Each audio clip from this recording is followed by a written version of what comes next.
go. Unfreaking believable. Unbelievable. I gotta be honest with you. That game drove me nuts. I cannot believe the Buccaneers lost that game. Wow. I don't even know what to say. Tough one. Man, that was an absolute blazer from Cooch, wasn't it? What a crazy game. The Bulls are bowl-bound for the third season in a row. An incredible performance. And listen, we know the competition. They did what they had to do. No more silver linings. No more moral victories. It was put up or shut up time. And boy, did they rise to the occasion.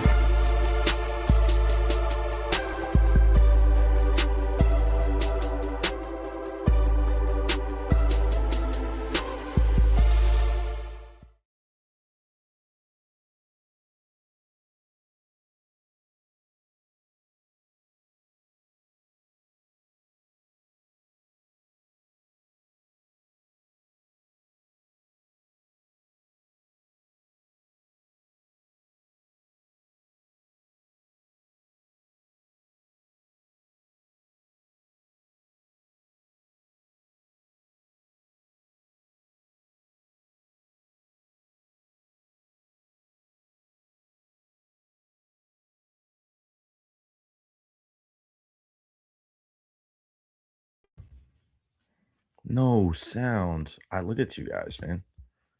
Can you guys hear me now? Can you hear me now? I was just testing you guys. I was testing you all. Are we good now? Can everybody let me know if we're good now? Come on, Steve. Jeez. Everybody, look at everybody. Sound, no audio, no sound. What? Can't hear you. Can't hear. There you go. Yes. Yep. Love you guys. Appreciate it. For some reason, the last couple of weeks, it's just very strange how like my phone starts picking up as the microphone for the show. And I'm like, I've never changed the settings or what have you. But when I turn that off, it turns off the microphone or for the whole thing. I don't know what the hell, man. I'm technologically a savant at certain things and then an idiot at others, but whatever. Okay. I've been saying a lot about Olympic hockey. That's what I've been talking about a lot. Canada up 2-0 over Czechia. It'll always be Czech Republic to me. I'm sorry. No disrespect to Czechia, but shots 21-19 as we stand right now. Czechia, but those numbers don't count. 2-0 with less than 5 minutes to go in the second period. We have Team USA against Latvia a little bit later on today, so that one should be fun as well.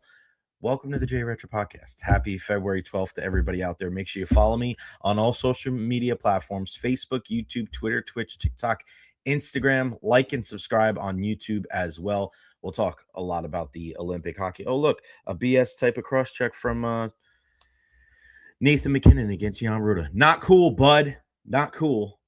We'll talk some Olympic hockey in the beginning of this program, as well as discussing the big night for USF last night.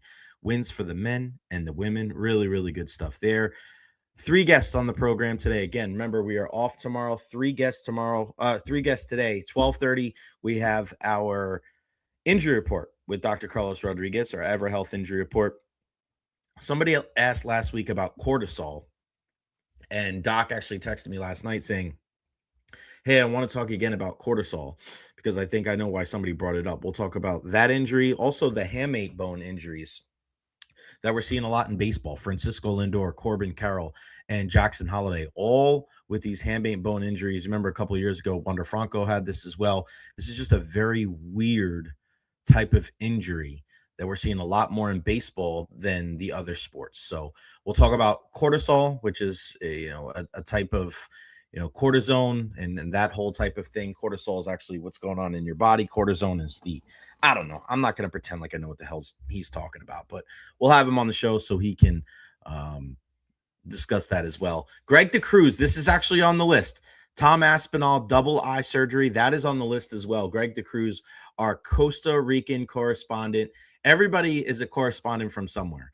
So we know our guy Steve. He is our Carolina correspondent. Greg DeCruz, our Costa Rican correspondent. If you want a job on the Recher podcast that pays you absolutely nothing, just let me know. Doug Waechter is going to join us at 1 o'clock today to preview the upcoming Rays season. Also, to discuss with us what it's like to be a dad of a guy that is a top-tier prospect for the upcoming MLB draft. Caden Waechter, his son, is a kid that is he's going to be a first-round draft pick in the MLB in the upcoming 2026 MLB draft. So we will discuss that with him. Cannot wait to do that. That should be a lot of fun. And then at 1:30, Ed Encina is going to join us for his weekly report to talk all things Lightning and Olympic hockey as well. I always want to hear from you guys. Questions, comments, concerns, leave them there at the bottom of the screen. If you want to join in on the conversation, here is the link right there in the chat. You can join on your phone, on the web, whatever. It's right here at the bottom. StreamYard.com/8Q2Z. Nope.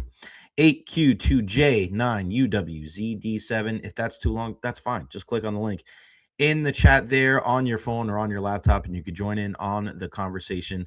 A big thank you to everybody with the super chats over the last couple days. That's the only way we're going to be able to keep this show rolling, as well as our partners here, Honest Hammer Custom Builders, LLC, for all your residential and commercial needs, as well as Evara Health, again, our Evara Health Injury Report with our pal, Dr. Carlos Rodriguez, at 12:30. Steve, our Carolina correspondent, USA all day. Buccateers podcast. What is up, Tampa J? Make sure you check out the Buccateers podcast as well. Our first lady of the program, Janet Best, USA, let's go. Interrupting my Olympic hockey for this. It better be good. No promises, Benny. No promises at all. Honest Hammer is in the house as well. Our guy, Carlos Baserva, is here. Greg says he'd rather watch me than Olympic hockey. What a good guy.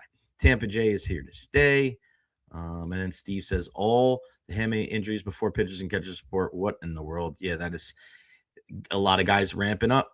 Jay is the mayor of Buckstown. I want to be the mayor of Tampa Town, baby. Yeah, all the sports, not just the Bucks.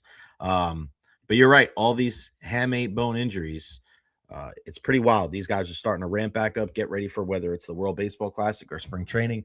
And it's just, it sucks, man. It sucks. And these guys are out for a while. And that could hamper. I thought Corbin Carroll was a huge piece for Team USA playing in left field. It'll be him in left, or it would have been him in left. He's out now. Probably Pete Crow Armstrong, Byron Buxton in center. We know Aaron Judge is going to be in right.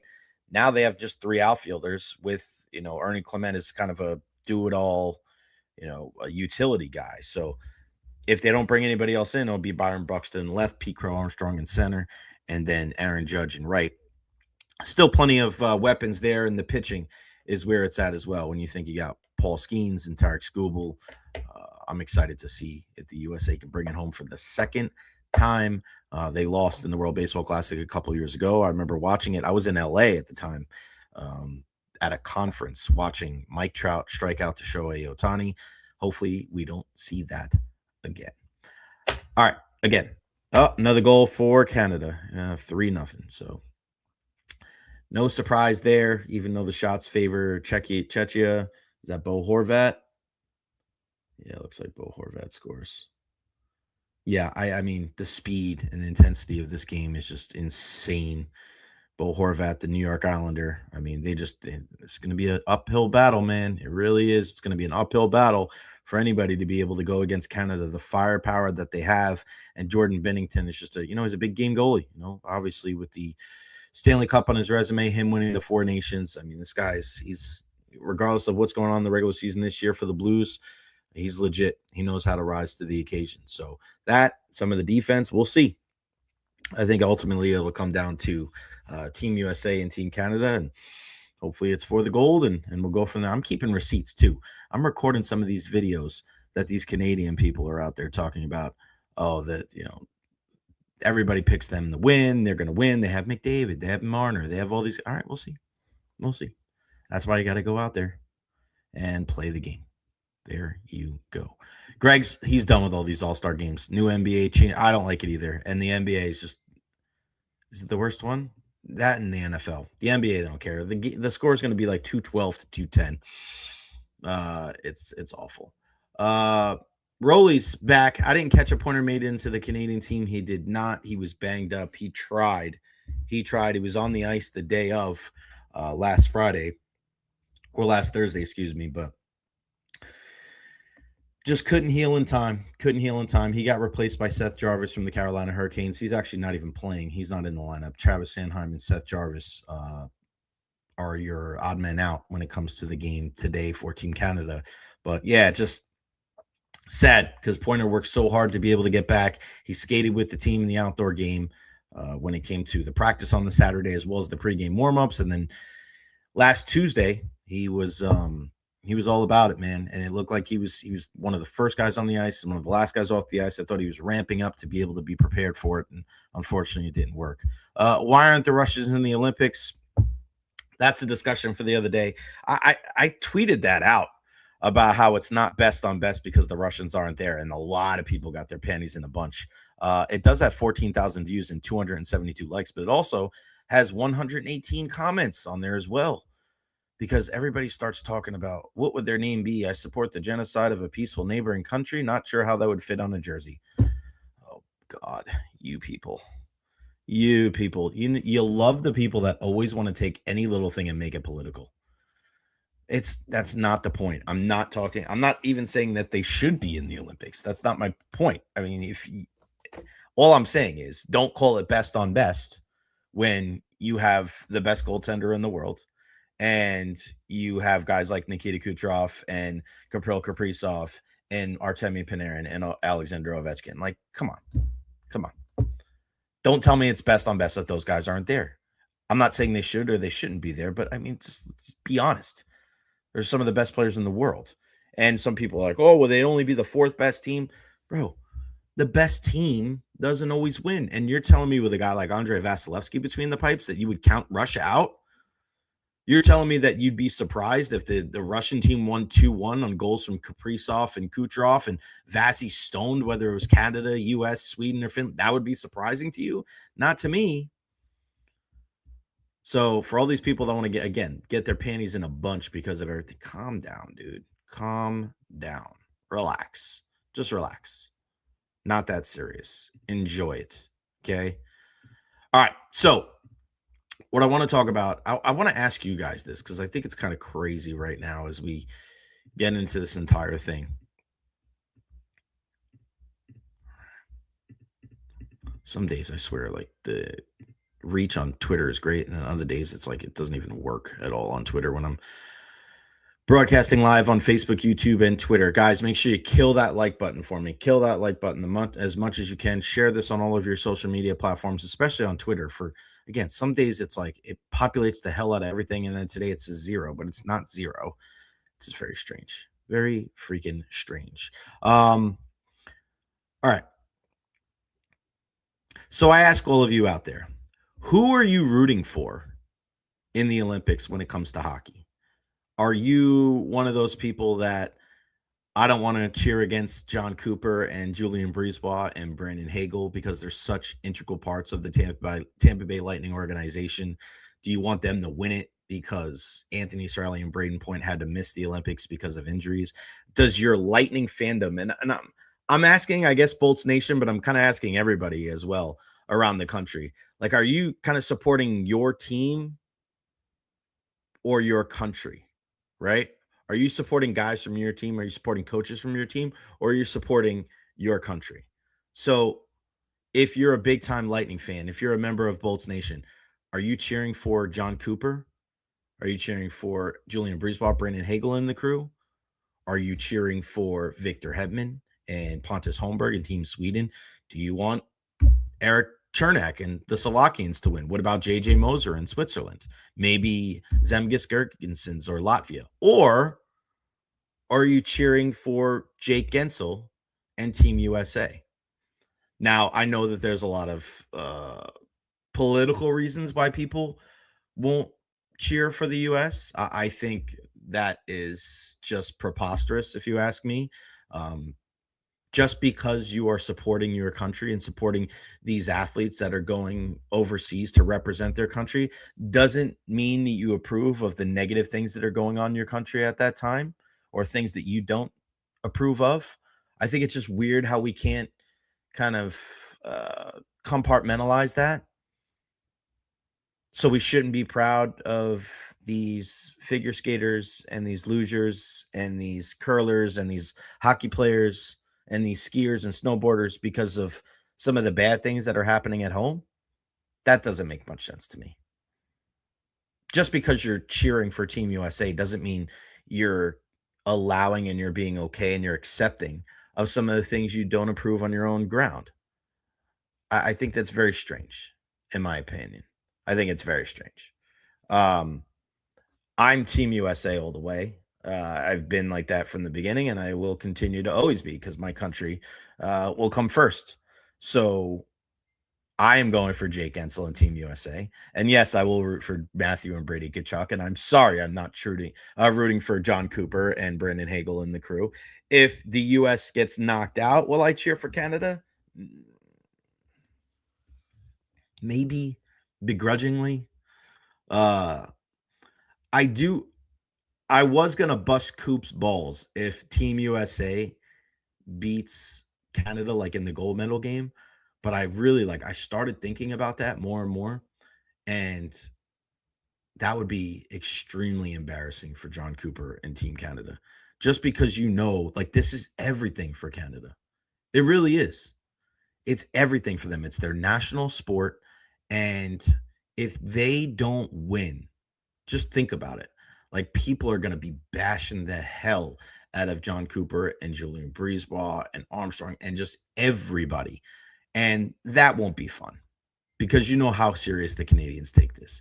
So I think I will reserve the right to not talk smack to John Cooper. And I was going to order like some Team USA shoes and rub it in his face, but I'm not going to do that. However, I am keeping receipts and I am saving all the videos that I see on social media with these Canadian pundits and media members acting like there's no chance for Team USA to win because I will post the hell out of them.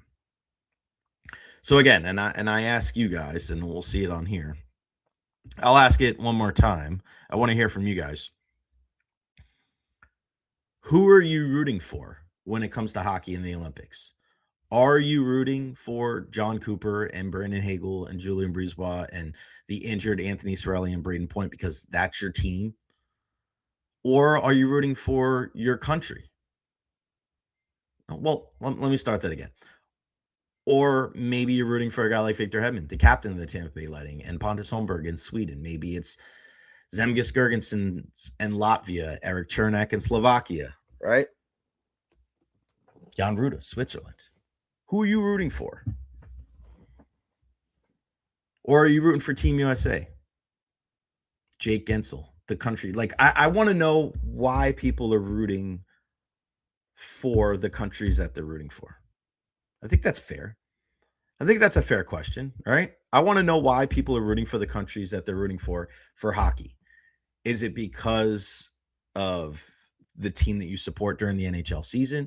Is it because this is the country that you live in and you want to support Team USA at all costs? Are you not rooting for Team USA because of some of the things that are going on between these borders right now? I am very curious to hear what hockey fans around North America have to say.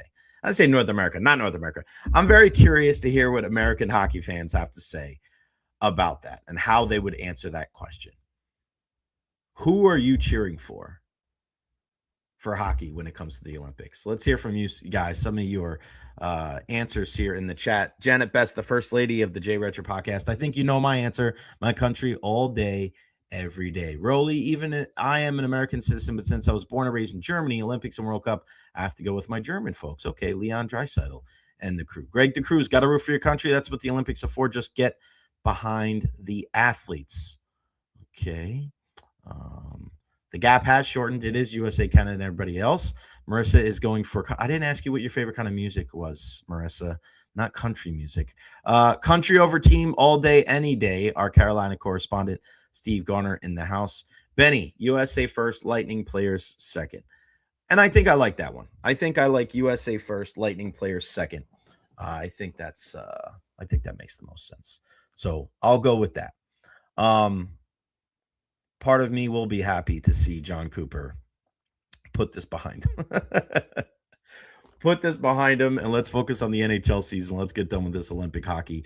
CJ Hall says, not that it should have any effect, but I wonder if a gold medal help Coop's push for the Jack Adams. And I posted a video on that, CJ. I hope you saw it on all my social media platforms. Go check it out. I said that that would be an incredible movie for John Cooper. That would mean, like, think about this year with everything going on in his life, for the outdoor game, the 1000th game in the NHL, the Olympics, if he won the gold medal, if he won the Stanley, like, who would have a better 12 months than John Cooper? Like, think about this. If Coop wins, if he gets his 1000th game, if they play in an outdoor game and he dresses like that, if they win a gold medal, he wins the Jack Adams for the first time in his career, and they win the Stanley Cup, like, I don't know if a coach, that would be the greatest year ever for a coach in any sport. I don't think we could debate that whatsoever. That would be the greatest year a coach has ever had. It's not close. It's not close. McDavid missed on a sick feed from Hagel. Cooch would have scored. I was thinking the same thing. I cannot believe, out of all the people out there, Connor McDavid did not lift the puck. You got to lift the puck, Connor. And what a feed. I think he was a little surprised. Brandon Hagel, if you're not used to it, man, he's got some surprising skills. You think he's just a grinder? No, sir. No, sir, Bob. He is a really talented guy, and you could see how he's being deployed already by John Cooper, throwing him up and down the lineup, ready for everything. I love it. It is fun to watch. Also fun to watch was a couple of wins last night for USF. I mean, you want these teams to be able to perform at such a high level as we get closer and closer to March. And we'll start with the home team and what the women were able to do. A 72-60 win over Tulsa on Play for K night. And that's what you want to see. You want to see these young ladies stay with it and be able to continue that strong play at home. Laura with 15, Brito with 10, Eden Battle with 10. I mean, this game, when you look at it, you wanted to see what this club was all about down the stretch. And for them to be able to outscore Tulsa 23-16, they're finishing strong, out rebounding Tulsa 51-33. And I love that in the second half, they really they put the beats on them. They really did. And if you're looking for a team that's dangerous come tournament time, and now they're record up to 15-10, they're 8-4 in the American. They're now tied with Tulsa. I mentioned, hey, we got to get to a point where this team is battling for second or third, get as many buys as humanly possible. And Tulsa was up. They were up, and the Bulls were able to come back, and they were led by 22 points from Katie Davidson, who scored her 1,500th point for USF. Wasn't the prettiest night shooting, but those are the games that USF has to win. They turned the ball over 18 times. They only had 3 steals, where they were unbelievable in that last game against Tulane. They have to just continue playing the game the right way and stepping up. Katie's stepping up, making her threes. They cannot doubt themselves, especially when shots aren't falling.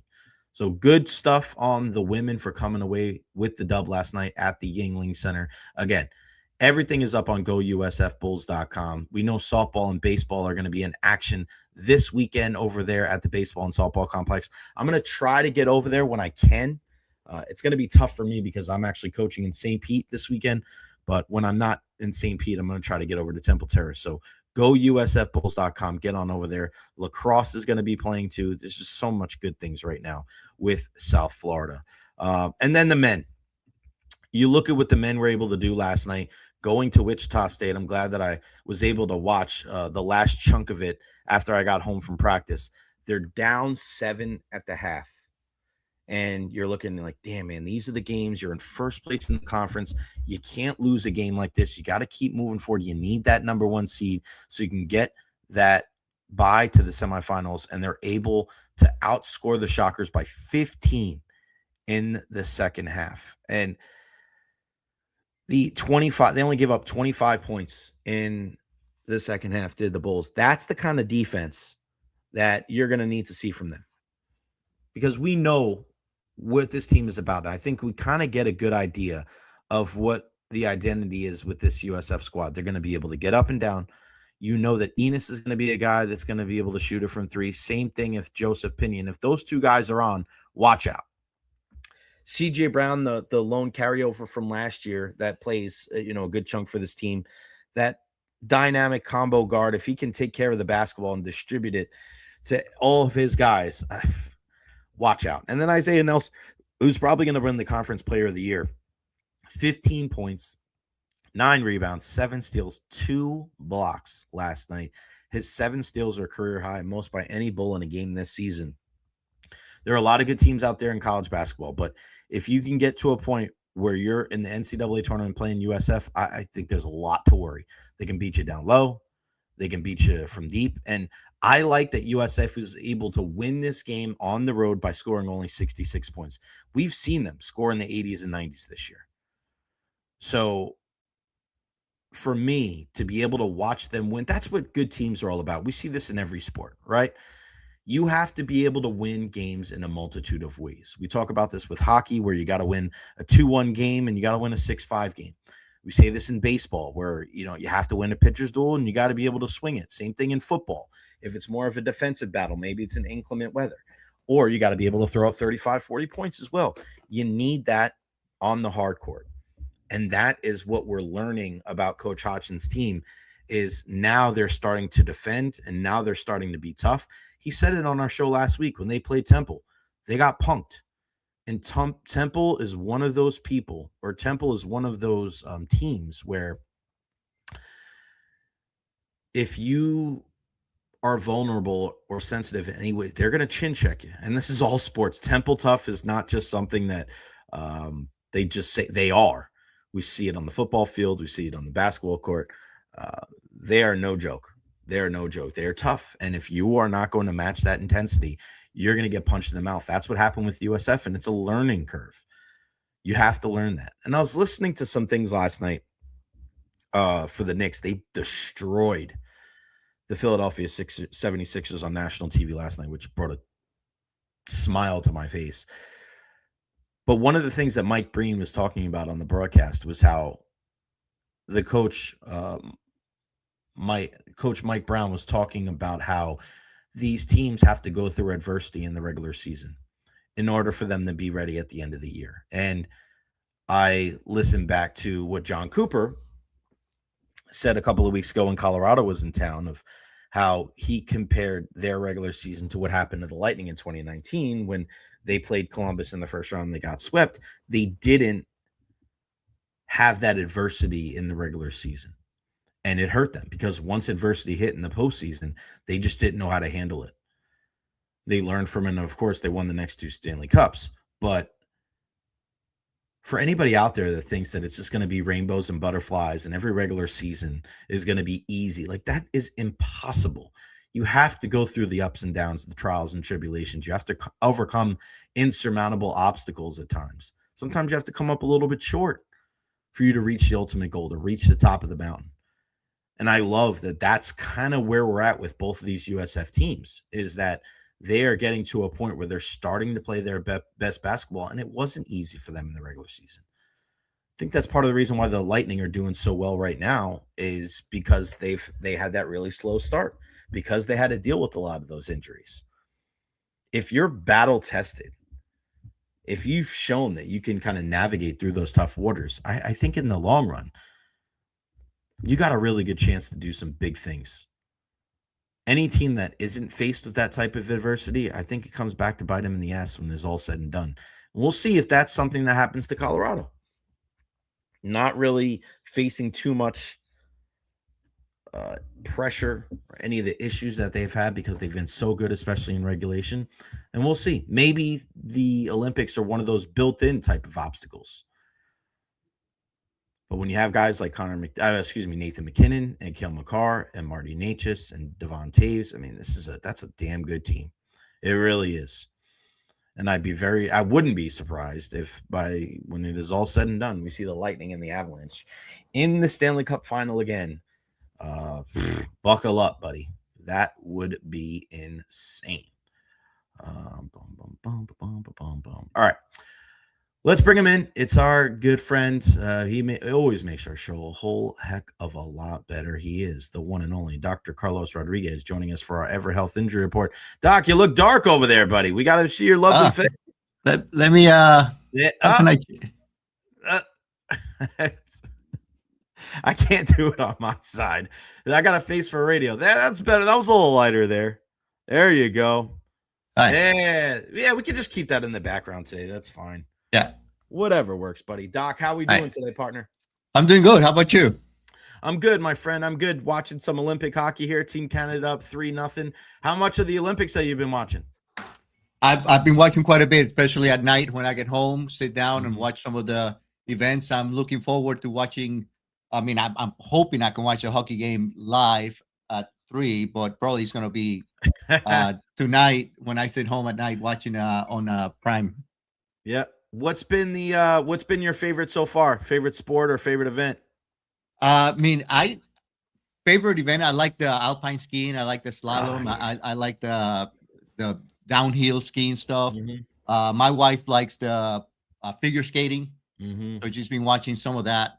So I get to watch that with her. But I've actually been watching a little bit of curling. Yeah, which it's interesting. I mean, the Americans were doing well with it, so I'm trying to see how it works and the strategy behind it. So it looks like very strategic and how they play it. So I've been watching some of that too.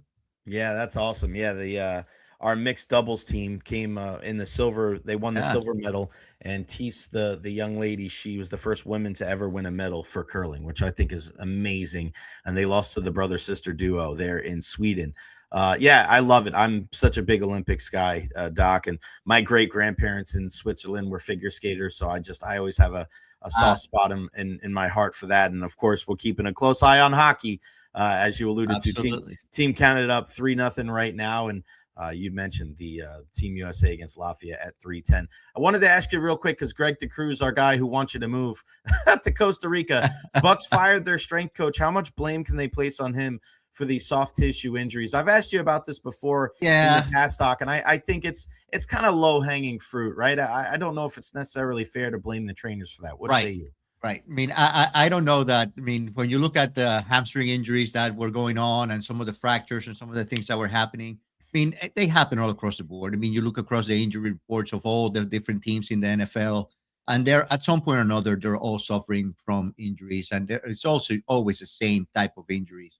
So I don't know that you can blame the strength coach unless there were other issues regarding what they perceived as how the guys were doing at the line. Were they strong enough to do their performance or do the plays? Maybe there was some perception that these guys weren't as strong or as efficient as they were in years past.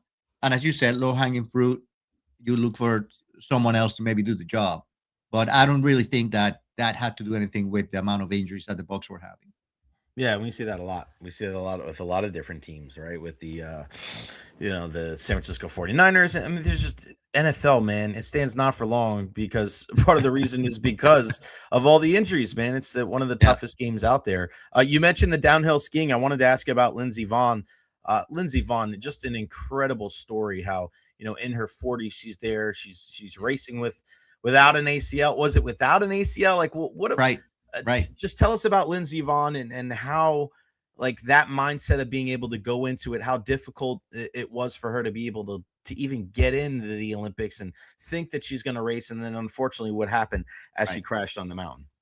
So about 8 days or so before the crash, she actually was practicing doing the downhill, and basically she tore her ACL. Now, the ACL that she tore was a previous graft. So she had surgery and that ACL was repaired.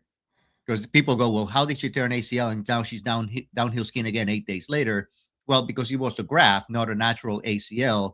So there's no bleeding, swelling that happens when you tear your graft. The graft is basically just a piece of tissue that was placed there to take place of the natural ACL. So when that one tears, you don't have all the swelling and all the issues that you have with the natural ACL. So 8 days later, she's able to put a brace on, which is going to stabilize that ACL from collapsing and the leg from collapsing basically forward. But unfortunately, as she's going down the hill, she hits one of the gates and one of her arms gets trapped on the gate, which is what really sends her flying. And now, unfortunately, she suffered a very complicated tibial fracture. And we talked about tibial fractures before with our football injuries, but this one was basically what we call a comminuted. I don't know if it was open or a closed fracture, so did the bone poke through the skin or not, but essentially it's in multiple pieces. And that's going to take several surgeries and several procedures to repair it. I think she's already undergone 3 surgeries since the time of the injury, because you got to piece it all together slowly. And there's hardware that you place at the beginning. You remove that hardware, place different kind of hardware. Sometimes it may be that certain fragments were lost, and then you're looking at a tibia that's shorter. So you have to lengthen it by doing grafts of bone. And over time, you get the tibia back to the length that you need it. So it's going to take several surgeries and quite a bit of time for her to be able to compete again.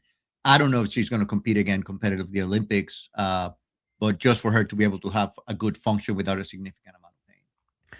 Doc, what can you also say about? I think one of the wild things watching was that she was getting airlifted off the mountain, Right. and she's hanging outside the helicopter with a medical professional, medical assistant there with her, The gurney, in the gurney. Like that was insane. She's just dangling from a helicopter. They really have no other way to get her off the mountain that quickly, do they? Right. And the thing is about how quickly can you get her to the hospital? So, I mean, trying to get a lift up there or trying to get someone up there in a snowmobile and then put her in a snowmobile and then down the mountain takes longer. So the best thing is to airlift. And we see that also, like sometimes you see horrible car accidents, right? And the helicopter lands near the scene of the accident. We place the individuals in the helicopter and take them out. Yeah, So but in the helicopter, not in the helicopter, dangling from the outside. That was crazy. But but still, it's pretty safe. She's strapped in a gurney, confined in a gurney. Do you have one of the EMTs, basically, or the mountain patrol sitting there, making sure that everything is safe? And then basically that lift is to the place where the ambulance sits. Right. And then she's going to be placed in the ambulance and then transported to the nearest facility that it's already been designated as a trauma center for any injuries that happen on the mountain. So it's just a short ride. She's not going to be taken in that position all the way to the hospital. She's just being airlifted from the mountain to the ambulance that's sitting basically down at the bottom of the hill, and then from there being transported. Yeah, it was one of those things where everybody was, there was a silence. There was a pall on the mountain. Everybody just felt so bad. They know what she's been through. She's one of the best of all time, obviously coming back from the ACL injury. And then she has that horrific fall and everything's dead silent. And then all of a sudden they're tending to her. And then she just gets lifted up off the ground. Like it was almost like the claw game, in the arcade where they just picked her up and just took her off the mountain. And, you think about safety in that aspect, like, oh man, I hope she's okay. I hope she doesn't hit a tree. But man, I mean, you're right. Like in my mind, I'm thinking that's really all they can do right now, Doc, right? Like that's all they can do. That's the safest way. That's the quickest way to get her off the mountain and get her medical attention as quick as possible. Right. Yeah. And that's the thing. Time is of the essence. When you have some major injuries like this, I mean, you don't know if she has an open fracture, she's bleeding. We're stabilizing. Is there a hemorrhage? Is there something going on? So it's what's the quickest way of getting her off the mountain? And the quickest way is just put her in the gurney, strap to the helicopter, lift her up, get her to the base, and then get her in the car or the ambulance, and then get her or make a decision. Is there traffic? Is it too far? Is it better to just land on base, put her in the helicopter, and then go in the helicopter to the hospital? So you got to determine. I mean, a lot of hospitals for these Olympics are nearby the venues. And they've been designated to take care of all this trauma. So an ambulance ride is probably the fastest way, but getting the person off the mountain, the easiest way, and actually the least traumatic way. Because if you think about if we put her in a snowmobile in the gurney in the back, and we're going down the hill and there's bumps and there's irregularities, that may cause even more trauma and more pain rather than she's strapped in a gurney floating in the air with there's really no motion or impacts, and then we get her in the ambulance at that point. Didn't even think about that aspect. That's good stuff, Doc. Last week, somebody asked about cortisol. I know you wanted to talk about that today. Yeah. What do you got as far as an update for us? So we had a question last week regarding cortisol, and I came across, and that was kind of in the back of my mind. It's like, why are they asking about cortisol? And the thing is that there's a lot of misinformation right now on the internet regarding cortisol. Okay. And they call cortisol detoxing. or adrenal fatigue. So cortisol is essentially a hormone made by your adrenal glands, and these are the glands that sit right above your kidneys, but essentially manages stress, manages how your body responds to stressful situations. Uh, so too much of it is not good. Too little of it is really not good. Uh, the adrenal glands are very smart glands, and the adrenal glands, as opposed to a lot of systems or a lot of organs in our body, don't really age and stop functioning as we get older. Their function stays the same throughout our lives, and they work really well. So there's really only two conditions that are associated with cortisol problems. One's called Cushing syndrome. The other one's called Addison's disease or adrenal insufficiency. They're very rare. Cushing syndrome happens in about 70 people in 1 million. Addison's disease, about 300 per million. So there's really no need to be checking cortisol levels in regular folks unless there's significant suspicion that there's these diseases present. And these diseases carry a lot of symptoms and problems, not just fatigue and tiredness. There's a lot of other issues that happen with them. So in those cases, then yes, we want to check cortisol. There are many conditions that can affect cortisol levels. As I mentioned, stress. You have a lot of stress, that can raise your cortisol levels. You're a diabetic, that can raise cortisol levels. If you don't sleep well, that can also raise your cortisol levels. You consume a lot of alcohol. So now all these are elevations of cortisol because there's a primary condition causing it. So the treatment is to solve and treat that underlying problem, your sleep, your diabetes, your alcohol problems, or your stress, and that lowers your cortisol level. And cortisol levels vary throughout the course of the day. They rise up in the morning as you get up, and then throughout the course of the day and the evening, then they go down. Usually by the evening, we're less stressed. So you got to be careful about what you read on the internet regarding all this about cortisol detoxing and cortisol adrenal fatigue, because there's no such thing. There's no medical diagnosis about adrenal fatigue. The adrenal glands work really well. And again, there's very few conditions that cause adrenal problems, and they're rare. And when they're present, there's actually significant symptoms present that would make us suspicious for it. And that's the time when we will check it. But I would say that there's no reason for people just because they're tired and fatigued to get the cortisol levels checked. There's usually other things going on. Oh, that's really good stuff, Doc. And yeah, I think that's the thing is everybody always wants the answer to the question, right? What's wrong? What can I do? How can I get better? And when you look at it, it's sometimes I think people make it to be bigger than what it really is, right? Like sometimes you just have to sleep better, right? Eat better. Like sometimes it's just some simple stuff rather than something wrong with your adrenal glands as well. Just take care of yourself. We've talked about this with a bunch of different things, right? Sometimes it's just better, just something as simple as taking care of yourself a little bit better rather than some incredible medical explanation. One thing I wanted to ask you about this week, and we've seen this a lot, seen it in the last couple years, and we primarily see it in baseball.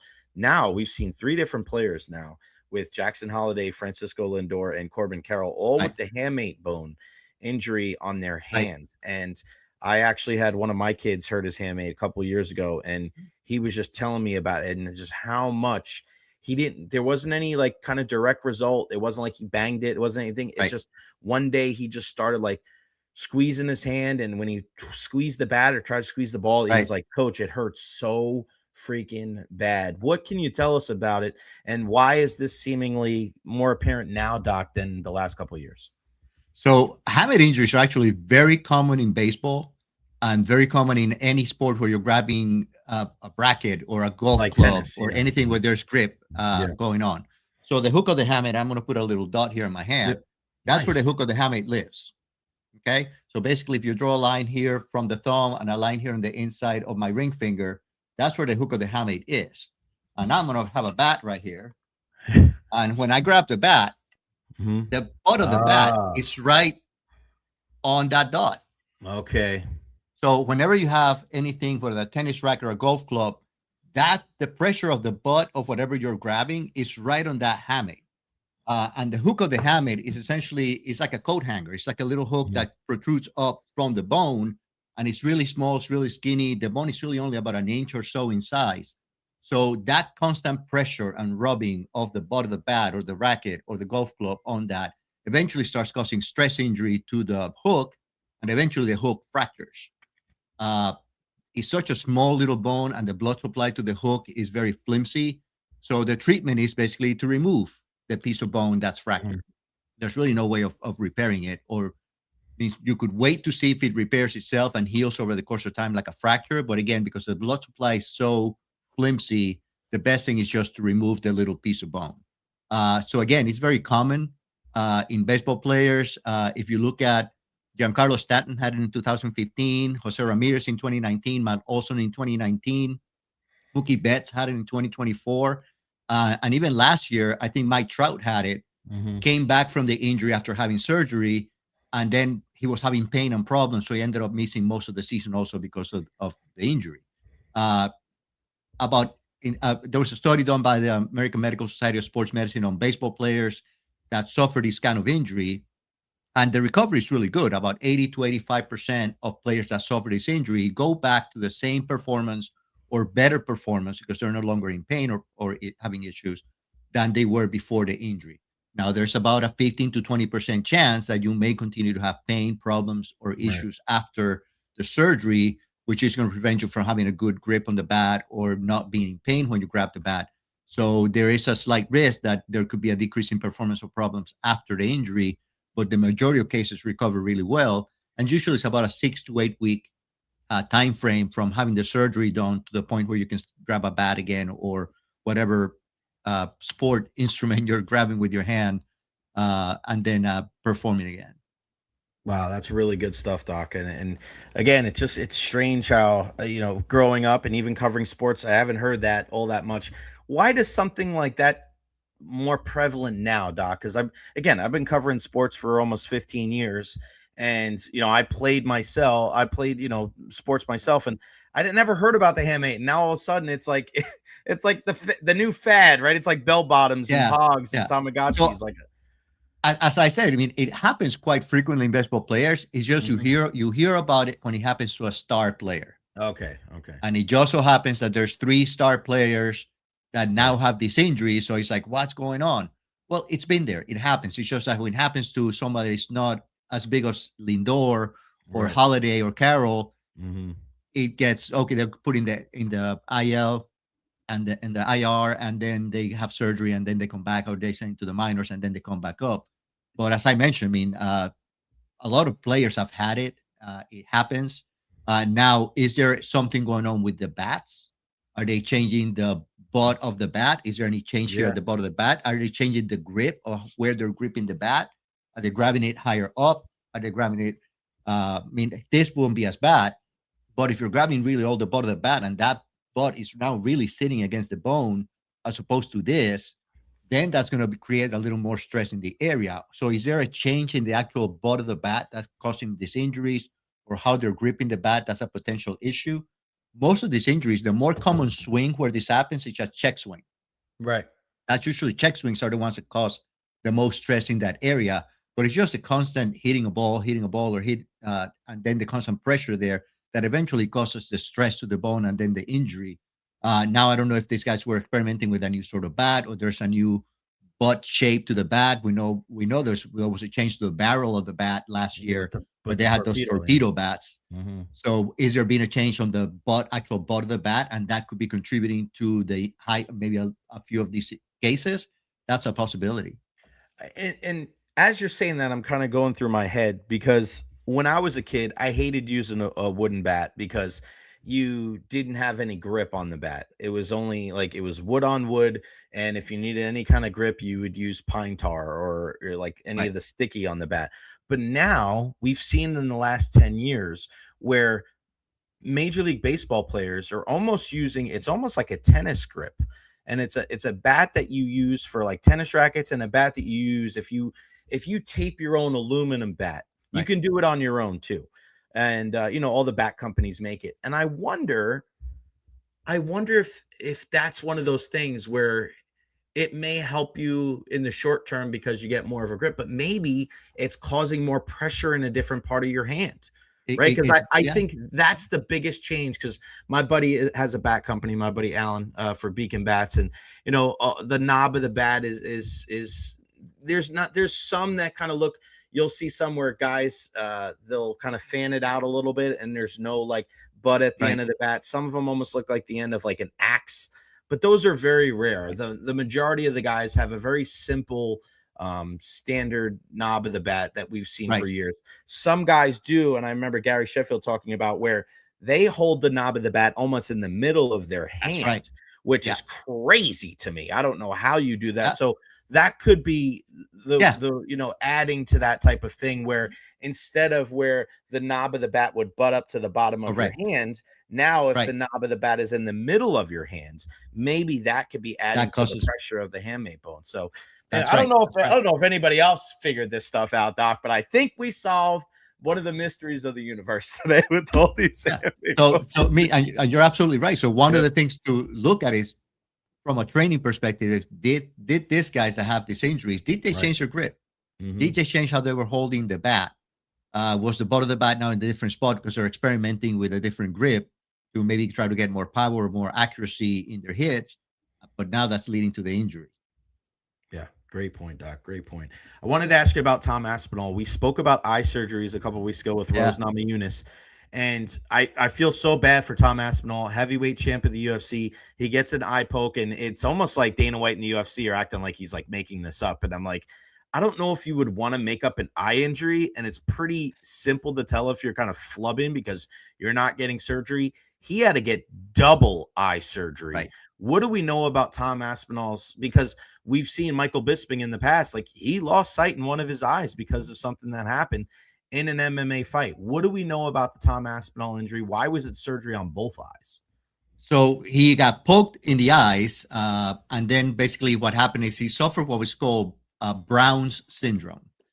So essentially, your eye has 4 different muscles that move your eye up and down, side to side. One of the muscles at the top, called the oblique, actually goes to the inside and hooks around a little knob or a little ring, and the muscle goes through and basically pulls your eye up and in. Well, you get poked in the eye, that little ring or that little ligament can get hurt, or the tendon itself gets swollen to the point where it can't really pass through the ring appropriately. So whenever you try to look up and in, the eye just doesn't move. So a lot of people that have this, instead of being able to look up, they actually have to tilt their heads to be able to look up because the eye just won't go. So it causes a lot of double vision. So whenever you try to look, one of the eyes will move, the other one doesn't. And now this happened to him on both sides. So there's surgery done. And the surgery is either done to reduce the swelling in the area, reduce the ring, and try to improve the motion of the muscle through that ring or trochlea area. If that is successful, then eventually over the course of time, the eye starts recovering motion. Now, it's really a matter of time because it can take months, if not years, for the swelling and the function to recover.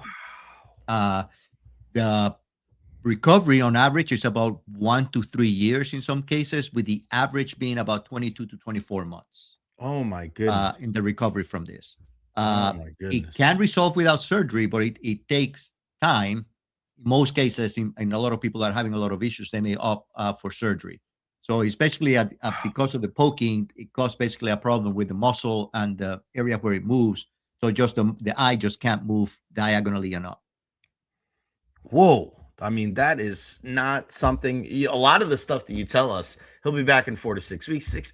This is a big deal, especially. I mean, and that's not taking into account that he's in a combat sport, right, Doc? Correct. My And God. that's the big thing, because you want him to be able to recover fully, to be able to, whenever he turns his head or whenever he tries to move his eyes, he doesn't get double vision. Because that's the problem. So whenever you try to look up, one eye will move, the other one doesn't, and you get double vision. And that's a problem if you're in combat sports where there are constantly things coming at your face and you got to be moving your head and avoiding fists being thrown at you. If not, and in the UFC, if not a knee or an elbow. Yeah. So you have to make sure that there's full recovery before he's allowed to go back to combat sports. And the nature of his sport, you have to have 100% function of your eyes. And unfortunately, this is one of those conditions that you do the surgery and now it's watchful waiting and see how it works. The recovery, as I said, can be really, in the first 3 months, you see some progress, but full recovery is usually at least a couple of years. Oh my gosh, man, that's so crazy. I don't know if you've ever seen Sharbutin Magomedov. He's a Russian MMA fighter who he has one eye, and the UFC only allows him to fight in Saudi Arabia because his one eye is compromised. I mean, I think that just comes down to the athletic commissions, then, right, Doc? I mean, that's Yeah, not well, something. It sounds like they can't fight here. there's actually medical guidelines as to the clearance for athletes in combat sports, and having just one eye is a disqualifier in the current medical guidelines for combat sports, because you basically, if you lose that one eye, you're blind.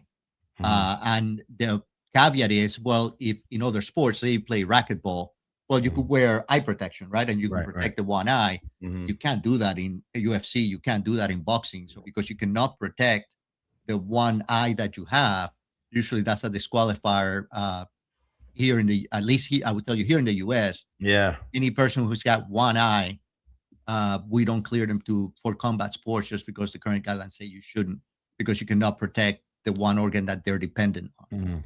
Doc, definitely look that guy up. I think you would be Okay. amazed by that dude. He's insane. Before I let you go, tell us about Anthony Santander. He's going to be out for a while for the Blue Jays. It's amazing. They spent all this money on him last offseason. He really didn't give him much in 2025. They still went to the World Series. And then for a guy like Josh Hader, closer, and this guy's got an incredible left arm. What do we know about those two guys as far as their availability and how soon we could see him back with their clubs? So Anthony Santander had labral surgery. We talked about the labrum some Mhm. month, I think a couple months ago. The labrum is essentially a ring where the ball of your shoulder sits on the plate of your uh, shoulder area.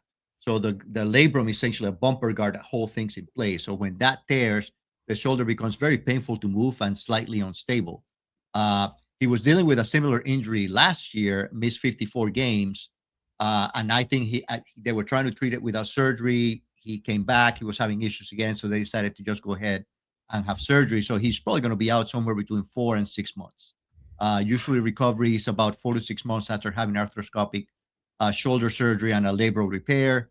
If it's a bigger repair or a bigger tear, what we call a slap lesion, that can be somewhere between 6 and 8 months for recovery. The average return is about 8 months for a labral surgery. As far as Josh Hader, he's dealing with biceps tendonitis in his left arm. Basically, he had an MRI, basically revealed he's got inflammation of the tendon. He was causing some soreness. He was shut down. I think this happened in January. He was shut down from throwing for about 2 weeks. Since then, he's resumed throwing again. At least he's throwing now on flat ground. He's not throwing off the mount yet. Uh, so that this was on February 11th that he resumed doing this. So he's feeling well, and I think he's progressing well. It's just that from a perspective of training, he's falling about 2 weeks behind Mhm. the rest of his teammates as far as being on the mound and throwing. But he's already at least throwing from the ground, so I expect him to be able to be okay. He should be available to the team once the season starts. Uh, so he should be fine. He should recover well from that. World Baseball Classics right around the corner, Doc. So that should be a lot of Yep. fun. We'll talk some more baseball. We have a lot of great segments with you, Doc. This may be my favorite, man. We touched on a little bit of everything today, from Lindsey Vonn to cortisol to why all these handmade bone injuries in the MLB. You are the best. The Evara Health Injury Report with our guy, Dr. Carlos Rodriguez. Doc, you're the man. Thank you, brother. We'll Thank talk to you. you next Thursday. Sounds good. All right, buddy. Unbelievable, man. This guy, our show has taken a considerable step forward with Dr. Carlos Rodriguez. We've heard so much about these handmade bone injuries in Major League Baseball, and we just haven't heard as much before 5, 10, 15 years ago. Again, Wander Franco had this injury a couple, and now we're seeing Corbin Carroll and Jackson Holiday and Francisco Lindor all with the same injury, and we're wondering how?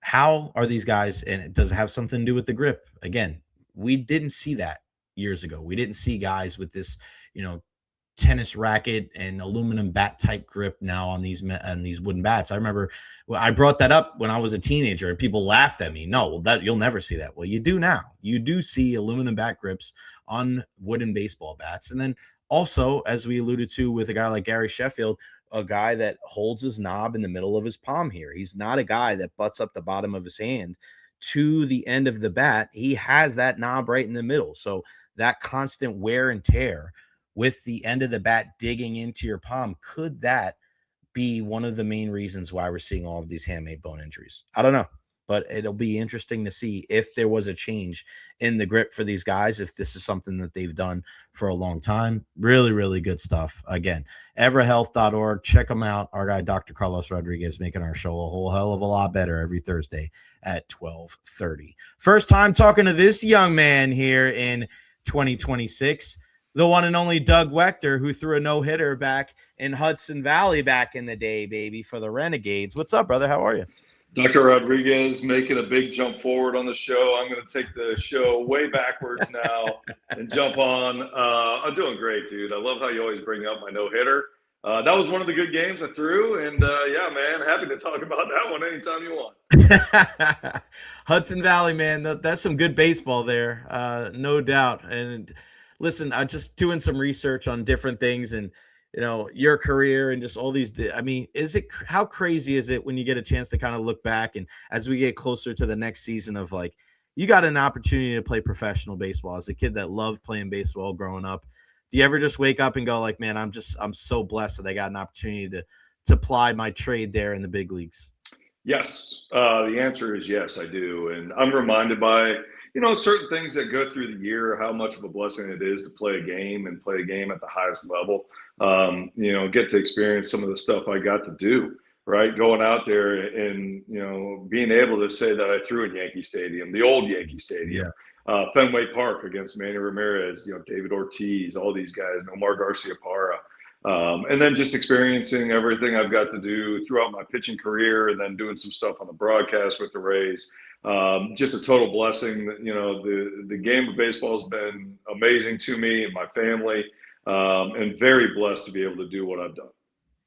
Yeah, and I think, the second part of your career too with the broadcasting is a part that everybody's excited to hear, with the broadcast going under the MLB banner now. And how great is that to be able to hear that news that everybody's going to be coming back? Yeah, it was a big relief. It was kind of a sit and wait game for all of us, because quite frankly, nobody knew where it was going, what we were doing.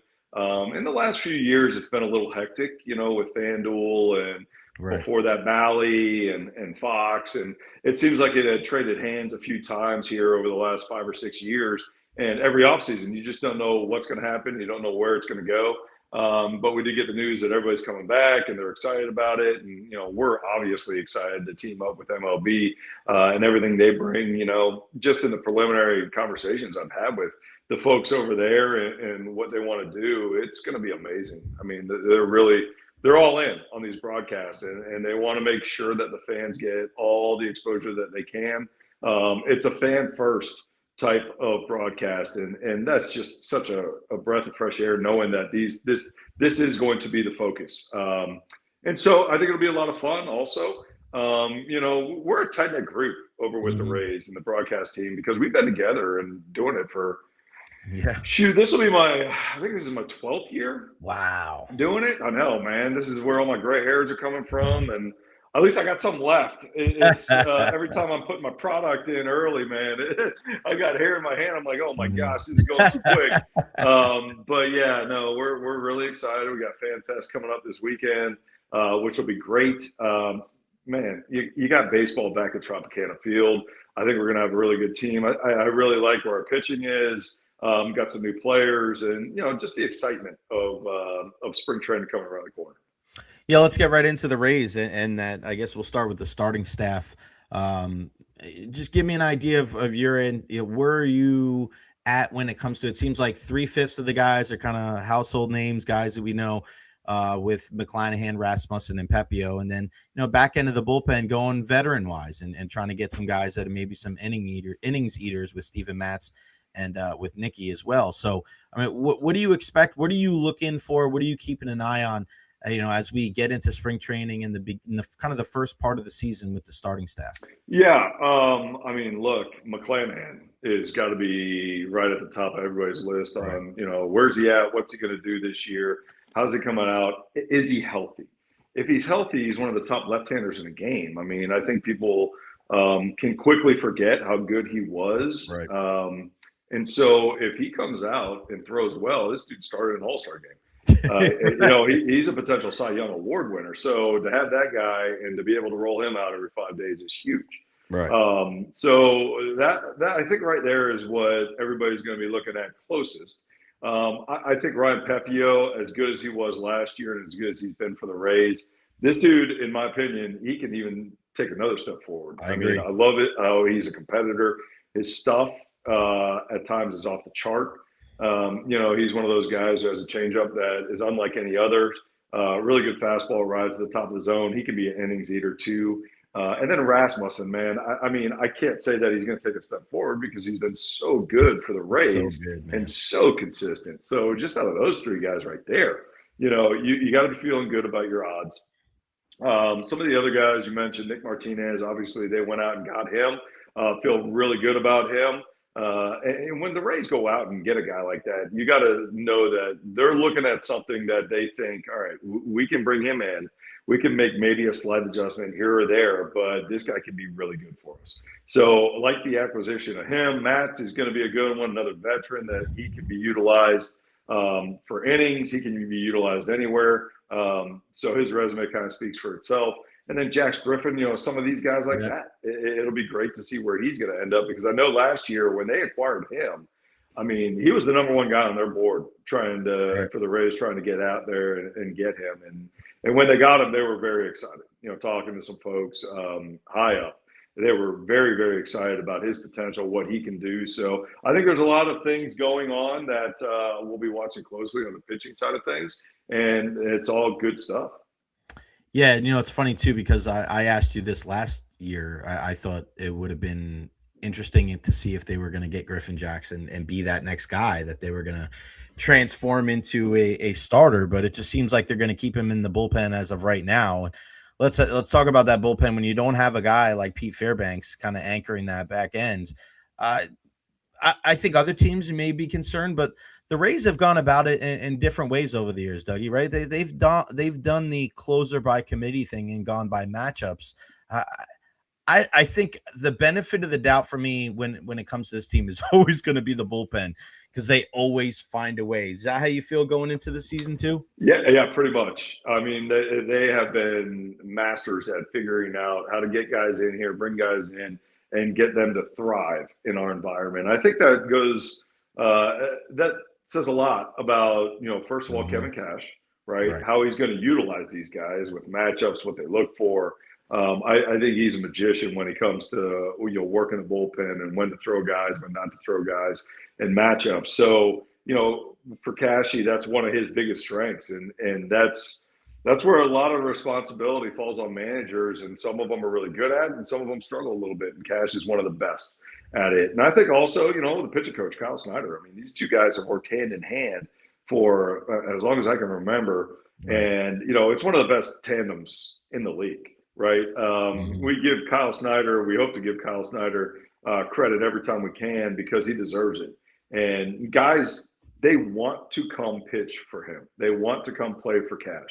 And it says a lot, right? It says a lot where the organization is, where the franchise is, and where the coaching staff is, that you got guys who are trying to get to Tampa Bay and play for these guys. So every year I feel like going into spring training, you got a chance. And this year is no different. Yeah, I'm excited to see what those pitchers can do. And then on the offensive side, I know that the outfield is going to be different. Chandler Simpson is going to be out there, but obviously no Josh Lowe. It's the infield for me, Doug. The infield for me, when I look at those guys that are going to be involved, those six, when you look at Caminero and Williams and Walls and Gavin Lux and Aranda and Yandy Diaz, I feel like that's going to be one of the big strengths of this team. And it's probably going to buoy them when they do have some ups and downs throughout the season, which is just natural in a 162 game year. Junior taking that next step. What excites you about that infield? Man, right there, right? Junior Caminero, This dude, first full season in the league, and he's putting up monster numbers. For me, watching him, I've had a couple guys in the league ask me about Junior. And these are managers or guys on other coaching staffs in the big leagues, and they're like, hey, give me your honest opinion about this kid. And I'm like, man, his best comp for me is Miguel Cabrera, and that's a guy I pitched against. And the reason I say that is because he is so young, but just understands how to hit at such a young age. He's very mature in his approach. And when he mishits a ball, when he goes out there, and even when he's out, the exit velocity is almost at 100 miles an hour every time. Right. So he just has that ability to always square a ball up, and you can't really find that a lot. I mean, it's a special guy, especially for such a young age. Typically they go up, there's a little too much swing and miss, or they got to work on off speed, their approach toward off speed, or one thing or another. But with Caminero, man, he stepped right into the middle of the lineup and absolutely dominated. And you got to remember, this is the first time he's seeing a lot of these pitchers, first time he's going to a lot of these parks. So you got to think it's only going to get better and better every year because of the comfort factor, right? He's going to get more and more comfortable. And because of that, his numbers are going to continue to increase. I mean, this guy's going to win a batting title, if not multiple batting titles. So, he's on everybody's list to watch, and what he's going to do this year, it's going to be very exciting. Carson Williams, I'm excited for Williams. He got a taste in the big leagues last year. Some things, obviously, for a younger guy to work on, but you can tell the talent's there, and the ceiling is very, very high for him. Defensively, he's outstanding. Speed, excellent with speed. He's gap-to-gap guy. He can hit you bombs. It's just getting him up here and getting him comfortable and getting him the right amount of reps to where he can get his feet underneath him and just feel like he belongs in the big leagues. And I think this is the year that we'll see that happen. Right. Gavin Lux, a great addition. This is a veteran hitter that can go out there and put up some numbers for you. A very smart, very heady type baseball player. Kind of fits right into the Rays, right? Yeah, he does. I mean, it was a perfect acquisition. And then, you're looking at first base. I mean, shoot, if Yandy can continue to put up the numbers he does, and if Aranda can do what he did last year, I mean, you're looking at an offense with a very, very strong infield around the diamond, right, to support that pitching staff that we were just talking about. I love that, and I, more and more we talk about Junior Caminero, I think he's so vital to this offense, right? He really is, and I feel like if he performs at the level that he can perform, like he'll be a huge reason why the Rays will be at the top of the division, and he'll get some MVP votes. Like I think he's one of those dark horses for MVP. Of course, you're going to look at Aaron Judge. You're going to Roman Anthony is going to be another guy that a lot of people are looking at. Probably look at Gunnar Henderson as a bounce back year, or Jose Ramirez there as well. But man, I look at Junior Caminero, Doug, and I think he's one of those guys that really is kind of the deciding factor on where the Rays are going to end up. And if he does perform at a high level, because as you alluded to, they stuck him right in there. They weren't, we'll batch of 8th or batch of 7th, and we're going to kind of, take it easy on you. Like they threw him right into the deep end. So I feel like if things go well for the Rays this year, it's going to be hard to not have the MVP conversation without Junior Caminero being in it. Yeah, I agree. I really do. And I think he is an MVP candidate, going into the year. With Junior, one of the things I was really not surprised about, but, excited for was to see his work ethic, not just offensively, because we always heard about his offensive talents, what he can do offensively, but defensively. He put a lot of work in to be a better third baseman at the major league level. And now he's at least average to above average, getting to above average. Excuse me. And so, once you're on that list of MVPs and you consistently put up numbers, you'll start getting more and more votes. I can definitely see him, if he puts a full healthy year together and does what he did last year, maybe a click above that. I could absolutely see him in the race at some point. Who else are you keeping an eye on in the AL East? It's such a unique spot because we thought that we were going to be in the middle of a Baltimore kind of reckoning where it's like, all right, you got all these young players. The next 10 years, they're going to be in the hunt. And then they just, petered out last year. Hyde is gone. New manager there. The Yankees are always going to be in the conversation. The Red Sox are either first or last. And then here comes the Blue Jays, and they end up going to the World Series. So what are you most keen on when you're looking at this division, on who catches your eye? Man, you hit on the Orioles, and that is just a mystery to me because I was telling everybody going into last year that this is a core that's going to be together for 5, 6, 7 years, and they're the ones to watch, right? They are going to be the team to beat, or one of the teams to beat moving forward. And they kind of fell apart early in the year last year, and it was all more of the pitching, right? They didn't really acquire any pitching. They had older staff, and, there were some issues there. So we'll see how they bounce back. Of course, the Yankees are always going to be involved. The Red Sox finished up very strong. They're a well-rounded team, man. Red Sox are going to be tough this year.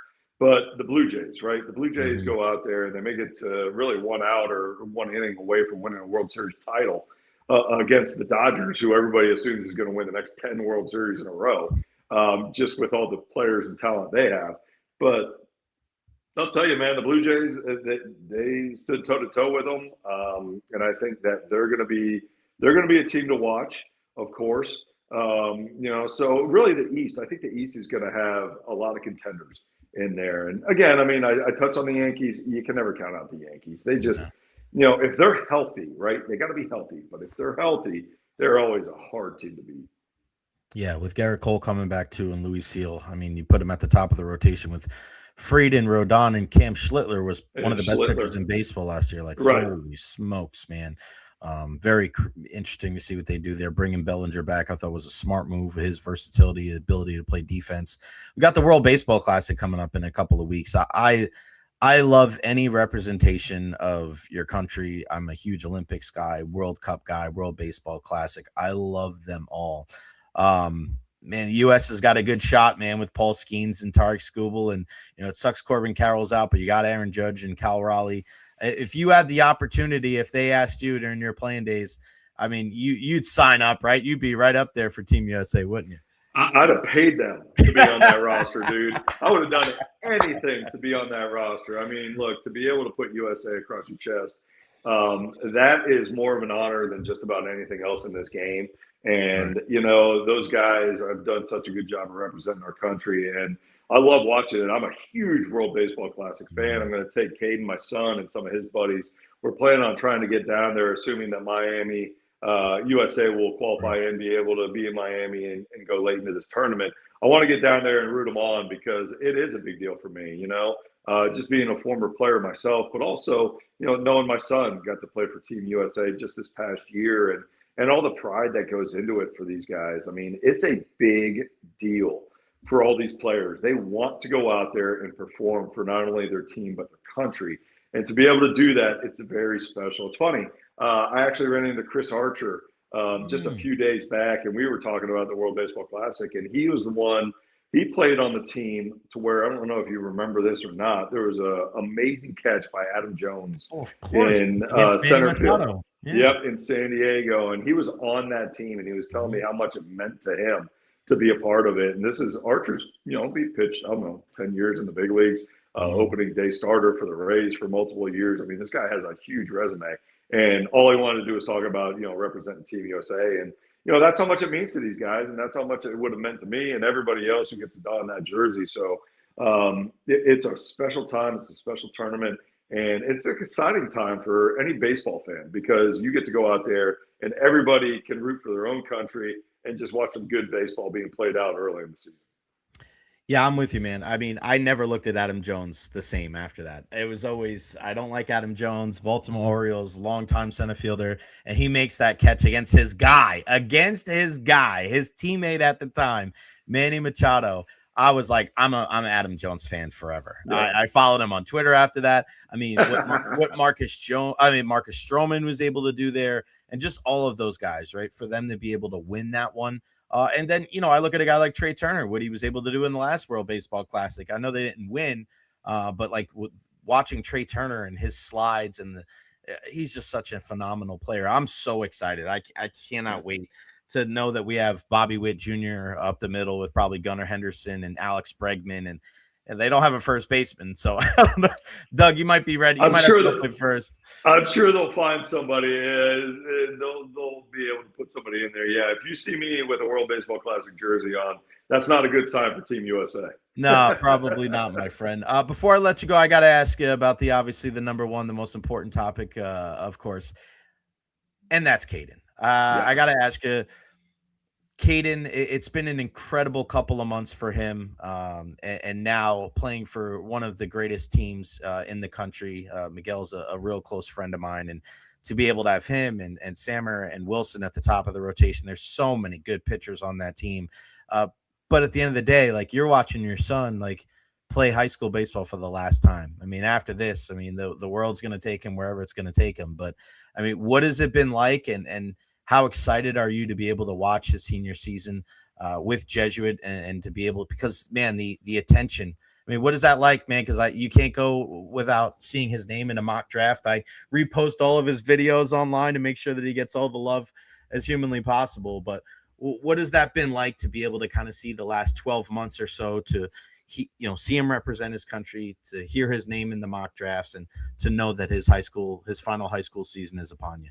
You trying to make me cry? Is this what's going on? Roy Firestone, Jerry Maguire? What do we got here? I'm sorry. I'll tell you, it has been a dream come true for a dad to be able to watch, his son, his dreams play out. It's been kind of magical, this run from high school and where it's gone. Starting really, go back to his sophomore year, but all the way through and be able to play for Jesuit, it takes a lot of pride in that. It's a great school, an amazing coach, and amazing coaching staff. He loves being out there with his boys and just watching him have fun, go out and play the game. It's a blast for me as a parent. Now, obviously it's a little bit different this year. You're getting a lot of attention. But he's one of those kids, and him and Wilson and some of the other guys, Wilson Anderson, Samir, Muhammad. I mean, these guys, they're almost used to it at this point in time because they've played in front of a lot of scouts for the last 2 years. And so they're just accustomed to it. It's a little bit different from when I played, right? When I was in high school, if you saw a scout in the stands, everybody knew about it, right? There's one scout or, 4 or 5 or a handful of scouts, they would come to watch one guy. And you would never really see scouts outside of, big games. Now you're seeing them a lot more. These players are accustomed to playing in front of them. They're accustomed to playing in bigger stadiums, and it doesn't really faze them. And it's a lot of fun to see that and see kind of a fearless mentality come out in that aspect. But yeah, we're trying to take it all in, man. Every single time he toes the rubber, every time he puts on that Jesuit uniform, just like any parent going in there and watching their kid play a senior year, it's a special time, very, very special time. And Kristen and I are trying to soak up every minute of it as we can. We got a dad's cookout tonight that we're going to cook out for the boys after practice, and then we got a game tomorrow. We're playing Berkeley at Steinbrenner Field, which will be a lot of fun. And it's start of the season, so a lot of excitement all around. Yeah, it's such a venerable program, and Coach Miguel's a good friend, and just a great coaching staff overall. And to be able to see Caden grow, man, and to be able to, he's just so mature. I mean, people always look at the baseball side of it, but I think one great thing about going to Jesuit too, and I've got the hat back here, Well, I see a Tampa Catholic hat back there. I'm not seeing a Jesuit hat. It's right there. Okay, it's right there. I got the Jesuit hat first, and I told Miguel I couldn't put the Jesuit hat up first because I had to get my TC hat. I got to show love because people when I got back into coaching this summer, I talked to Miguel, and I was talking to Miguel, and he goes, "Oh, somebody told me that somebody's back on the field," and I go, "I'm not coaching at Jesuit. I'm not going to be your 9th coach out there."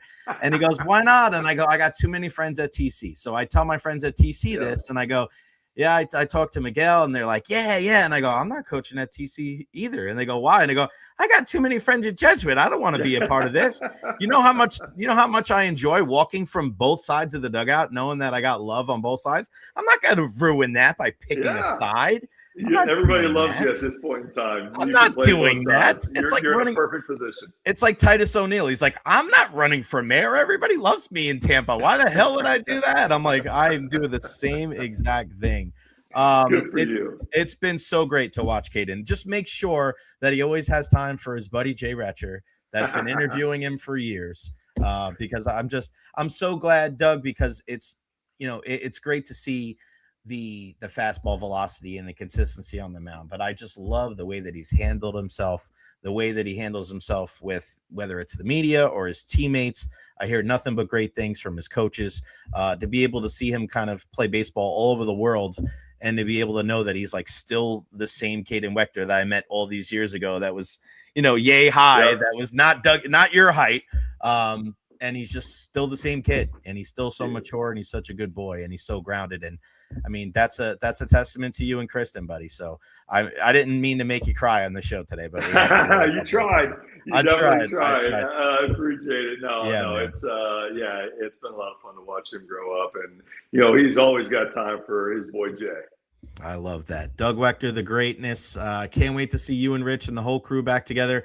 Have fun at the cookout tonight. I have a personal thing. I won't be able to go tomorrow, but I'll be at Higher Park before we know it. But give my Can't love wait. to the entire family. Thanks so much for joining us. We'll talk to you again soon, buddy. Thank you. Anytime, Jay. Thank you for having me, bud. You got it, man. The one and only Doug Waechter. Again, people ask me, Doug's one of those guys, when people ask me, like, is he like how he is on TV? I go, no, he's even better. And that's why we're so blessed. And Doug's one of those guys. Again, when people ask me the great thing about this job, it's not always the games. It's not always that. It's the people that we work with. Being able to have a guy like Doug on the show, being able to just be able to talk to Doug over the years about everything, not just baseball, but life, being a parent, and surround yourself with good people, man. I can't stress to you that enough. Whether you're at work, whether you're in your personal life, surround yourself. When you walk away from talking to Doug Waechter, when you're done with an interview with the Doug Waechter and a Dr. Carlos Rodriguez, like it feels fulfilling, right? I know in the world that we live in, everybody wants a cheap hit and a viral take and a hot take. Man, I want to deal with great people.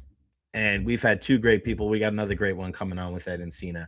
But check out Caden Waechter, support him whenever you can, and check out Jesuit Baseball. If you've never been to a game at Jesuit, I know they're playing at Steinbrenner Field tomorrow against Berkeley, but if you've never been to Higher Park over there at Jesuit, go over. It is amazing.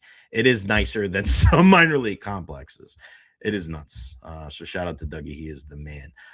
Also shout out to Honest Hammer Custom Builders, LLC, for all your residential and commercial needs. 813-244-0956, thehonesthammer.com, thehonesthammer@gmail.com. He's been with us from the beginning. This is a guy that has shown me love since I've been on WDAE Hammer.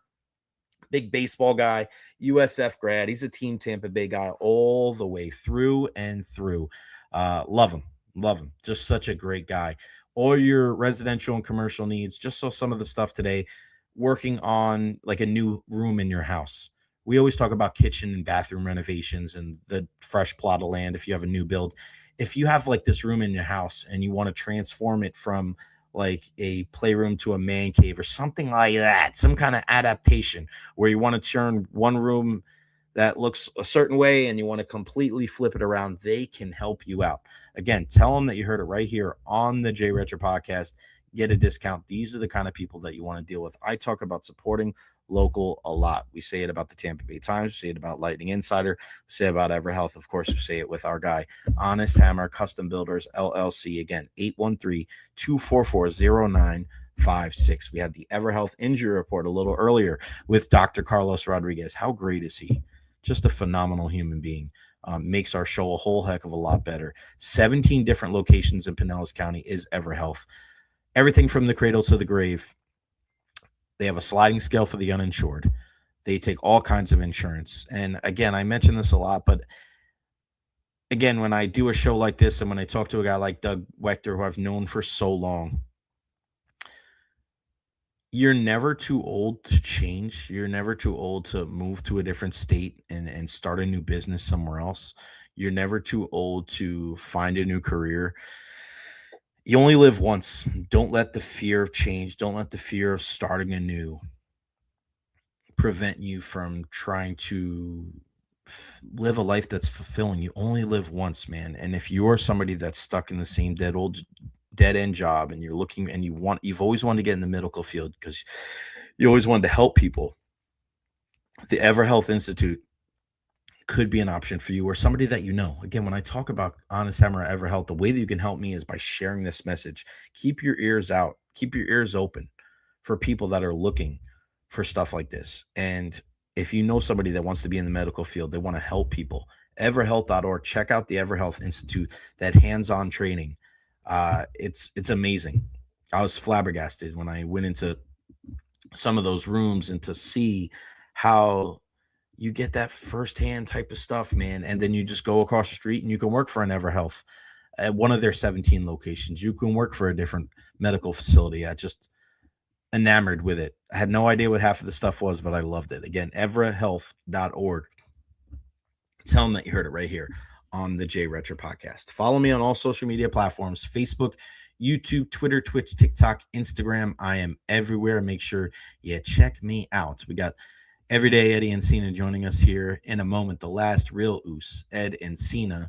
Liverpool finally closes one out from our Premier League correspondent, David Terry. We also had a $5 super chat from our guy, Rolly. Once again, I am blown away from the knowledge of this man. You could have been talking about Doug Waechter, but I know you were talking about Dr. Carlos Rodriguez. That's when you sent it over. Nuts. Some of the things, there's so many different things that I can, that I'm going to cut and put up on our social medias today. I thought the Lindsey Vonn stuff was good. I also thought the cortisol stuff was good, but I think the things that we found out about the hamate bone, I really do think that we we discovered something that not a lot of people understand when it comes to baseball. I love that. And then Dougie, when we discussed the Caden Waechter stuff and also MVP for Junior Caminero, why the hell not? All right, we're going to finish the show today talking to our guy, Eddie on the ice.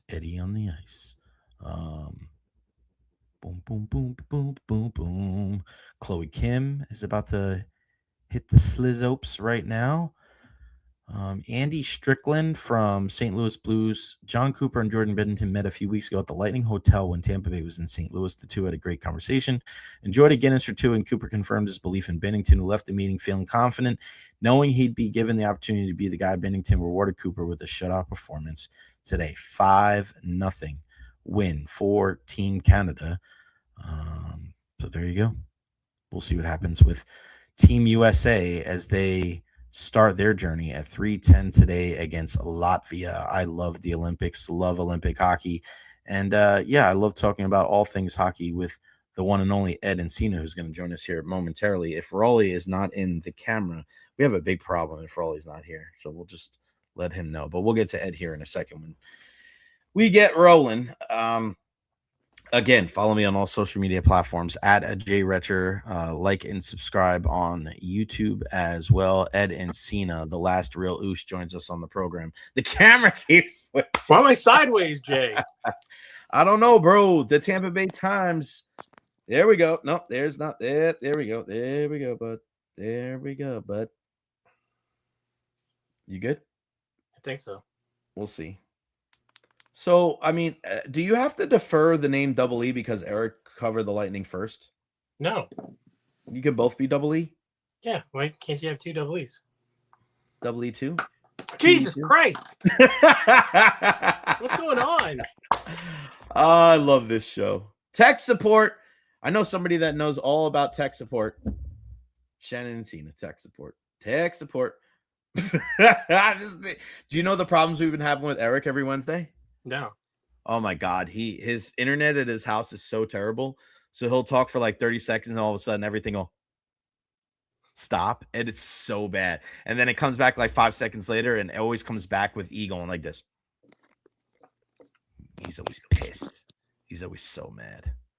What is going on? Should I just do this? What should I do? What should I do, Jay? This is getting me frustrated.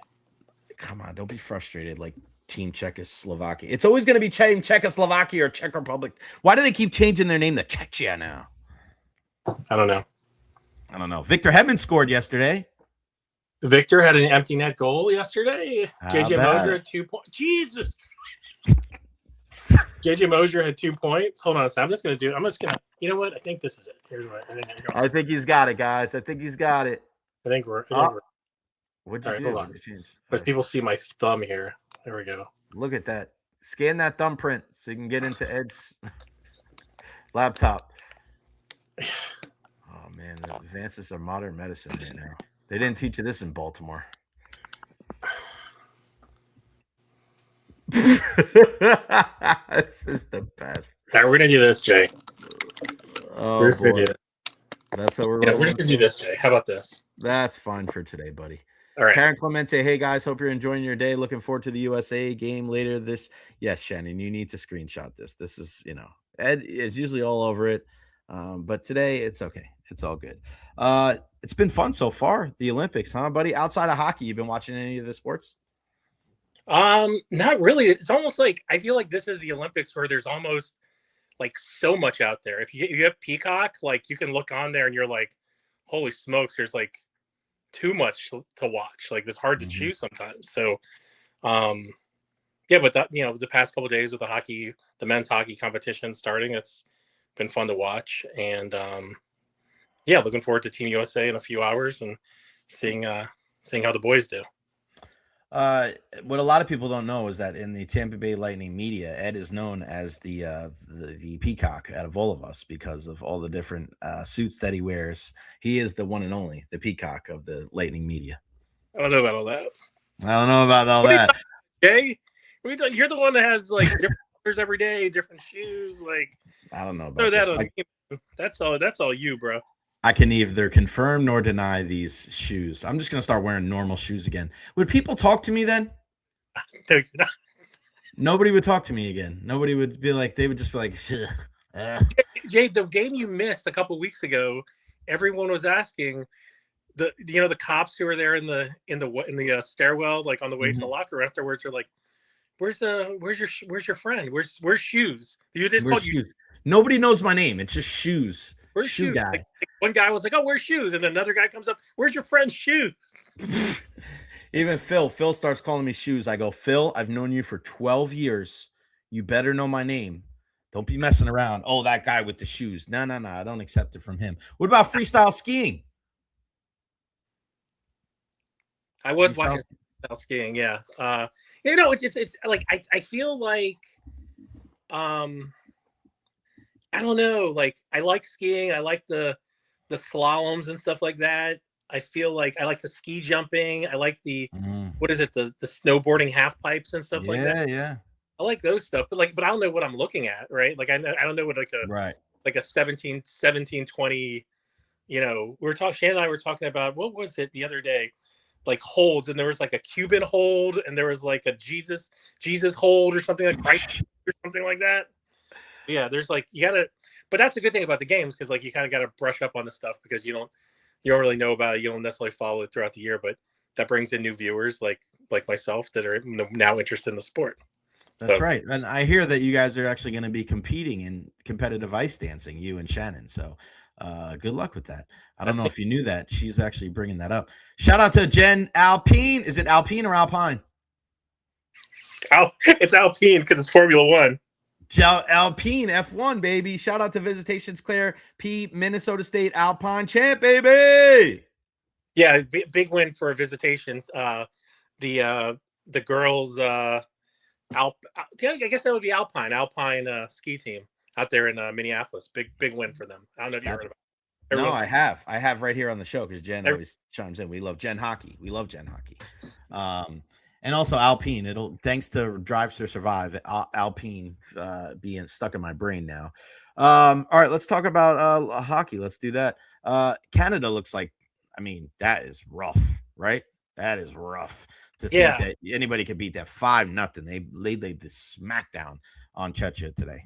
And Czechia is one of those teams that could medal too. And I think it's tough to really evaluate some of these games initially, because I think there is, just like anything else, like there's initially a feeling out process in that first game, and then as it kind of goes along, you see the better team kind of pull away. Obviously, yesterday Sweden really struggled with Italy early, even though on the scoreboard at least, I think at one point the shots were like 27-3, like through 2 periods. But obviously then the what is it? The cream rises to the top, right? Macho Man told us. So rises to the top, brother.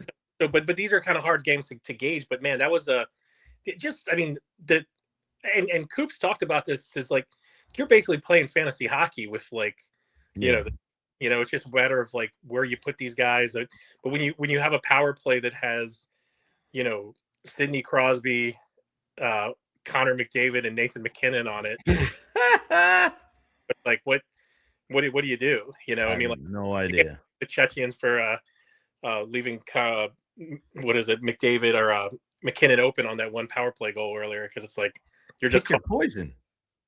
You got to pick your poison. What do you think about Team USA? What do you keep an eye on today for the Americanos? I think with both of those teams, like one of the big questions is just like the goaltending. I think I think the U.S. has a better goaltending group there. I think there's been a lot of talk about Canada with Binnington, and he hasn't had a great year, but he's been a big game kind of goaltender. Obviously, through that Stanley Cup run with St. Louis and the Four Nations last year. But, what kind of Hellebuck are we going to see, for Team USA? And just, who knows, like if one of those guys kind of struggles in one game, we might see some other dudes, but yeah, I mean, I'm just interested in seeing from Team USA, just kind of that. I think the blue line is interesting because, you've got Zach Werenski playing in a third pairing. He's like a amazing. guy who can win a Norris Trophy, and the depth they have on that left side with Hughes and Slavin and those guys, it's just amazing. And I think I don't think Quinn played in the Four Nations. He didn't. He was hurt. And then McAvoy missed some time too. So you're going to see what you saw from that group, last year in Four Nations. I think you're going to see an even more established and tough blue line there. So because I think at the end of the day, some of these games, they are kind of decided by the way you play in your own end.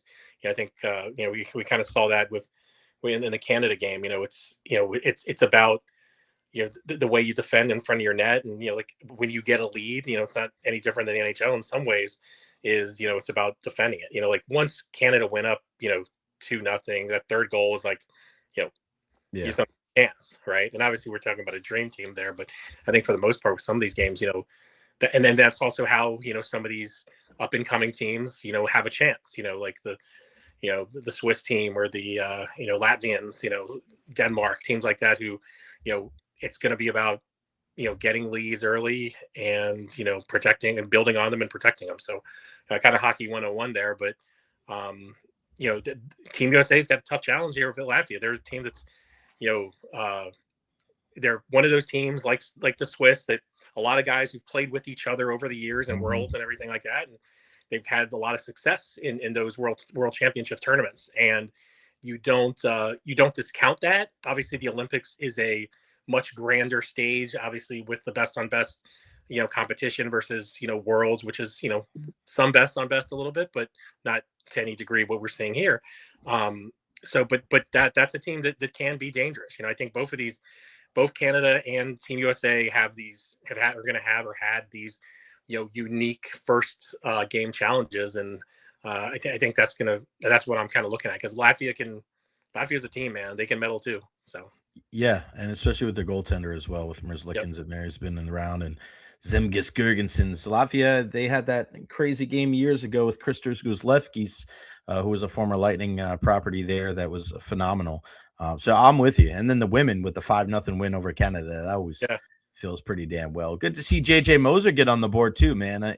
He's a guy that's he's got to be a fan favorite. Oh, I forgot to mention this. Did you watch the latest episode of Recharge? I have not yet. Ed, I can't believe it. Why? The latest episode of Recharge starts with the Lightning's big win over Colorado, and it takes you through the Stadium Series game and then the last two games before the break. And during the practice at Raymond James Stadium, there is a nice video of you and D'Angelo on the glass. Really? Taking video, man. You guys look great. The camera definitely takes off 10 pounds, bro. You look very svelte. You look like an ice dancer from the Olympics. That's the tent with no lights. That's what it is. It looked good, bud. It looked good. They don't put me on there. They you know how that goes. The crew don't love me over there. That's all good, buddy. I try to get in the shots and they turn the camera real quick. They cut out all the banter between me and Cooper. It's okay. Have you been seeing, and there you go. You got rid of the phone call. Do you see fans online cheering more for Canada and Cooper or Team USA? I think right now it's more, I mean, among the Lightning fans, I think it's the Lightning players, but I think that kind of, gets a little bit tighter, and, we do maybe see a US Canada matchup. I think that might change a little bit, but I think everyone wants to see, Coop do well. And, if the US isn't going to win, right. I mean, I know, we're all kind of, chopping for Canadian tears here, but like at the end of the day, like, if it was not going to be the US, that I think most people would would go with Canada. Just Lightning fans because of the connection with Coop, and obviously there was a bigger connection when you had when you had Sorrell and Point on the team. But still, I mean, Brandon Hagel's playing still very prominent role on that team, as we saw today, him on the second line, and obviously the PK. So I think the more, I mean, you've also got to kind of feel your way around these teams too a little bit, because we've never seen it. I mean, how can you not, whether you're an American or a Canadian, how can you not love what you're seeing for the first time, and maybe you'll never see again, especially with Sydney being, what is it, 38 years old, like the combination of those kind of like stars. I think, obviously to a Team Canada, you look and you see, I think they actually made mention of in the broadcast is, you almost have these 3 generations of like stars. You have Sydney, and everyone's always going to go back to, Vancouver in 2010, and, McDavid with a golden goal in 4 Nations last year, and just the kind of generational talent that he is. And then today you see, Celebrini, 19 years old, score the first goal for them. So, like things like that, you don't see, and you kind of have to embrace no matter who you're cheering for. And I think that's definitely more profound with Team Canada than maybe it is with Team USA. But again, I do think that for Team USA, this is an amazing moment for them, because they are back in the gold medal conversation, and I think them winning Worlds last year was a big part of it too. And again, not to compare Worlds to the Olympics, but who we got there? Rolly! And but at the end of the day, like this it is exciting to see, a American team that is a legitimate contender again, for Olympic gold. So I think on both of those matters, what do you have? On both of those matters, you can pick one or the other. I think they're both worth cheering for. We could see, I was talking about this before in the show, we could see the greatest coaching accomplishment in 12 months if Coop wins the gold medal and the Lightning win the Stanley Cup. Right? Like if he does that in 1 calendar year and 1,000 games, outdoor game swag, gold medal, maybe the Jack Adams, and the Stanley Cup, if he does all 5 of those things in 1 year, I think that's the greatest accomplishment in coaching ever. Right? I mean, like, think about it. Like, nobody's ever had the opportunity to do something like that. Yeah. Right? I don't know if any of the, like the only comparison probably would be for me would be like Gino Auriemma, right? Because he was coaching the women's national team. Right. And I don't know for sure, but if I had a guess, I'd say that he won a national championship at UConn during one of the years he won a gold medal with the women's basketball. But with that being said, they're also dominating, right? They're also beating the crap out of everybody. Where if Coop was doing this, like you said, this is the rise of the U.S. The Lightning, we're bouncing the first round last year. If he was able to do this, I think we could be, on the precipice of a historic year for John Cooper. No doubt. And I think, this isn't the way it's going to be, but like after you do something like that, you can just ride off into the sunset and write your, I know, write your epilogue basically, but yeah, I mean, and the one thing about Coop is that like he's never lost in those moments either. No, I know. He really understands it. Everyone, it's easy to forget about 2022 when, they were this like, the planning and all this stuff that we've heard about, creating this roster and all the hard work that they did with, talking to players and everything like that, that was really close until, the NHL pulled out in 2022. So in some ways that's that did prepare him for this time around. Obviously the 4 Nations prepares you too, but Coop could have had his moment 4 years ago too.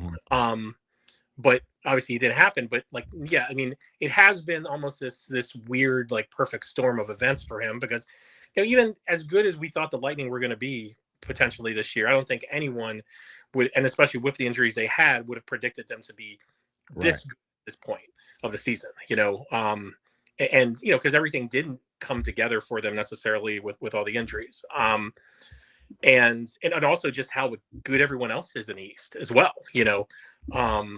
so yeah, it's something that is, like you said, like there's times when Coop will be a little at least, externally to us, where, he'll come in and be like, I don't want to talk about this, or I'll, we'll come into the room and say it. But like when you really get to sit down with him, that like all of this is something that, for a guy who was born in Prince George, British Columbia, never played hockey, went to Hofstra on a lacrosse scholarship, was coaching, high school hockey, his first job, and was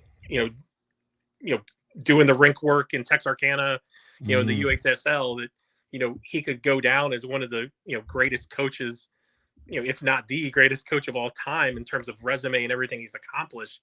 That's pretty amazing, and I think that's one of the things, like I always kind of talk about how sometimes we're spoiled a little bit with what we have here, and that is one of those things. I mean, when you think about everything that when Steve Yzerman hired John Cooper on the premise that he was this young coach, innovative, creative, who had won at every level.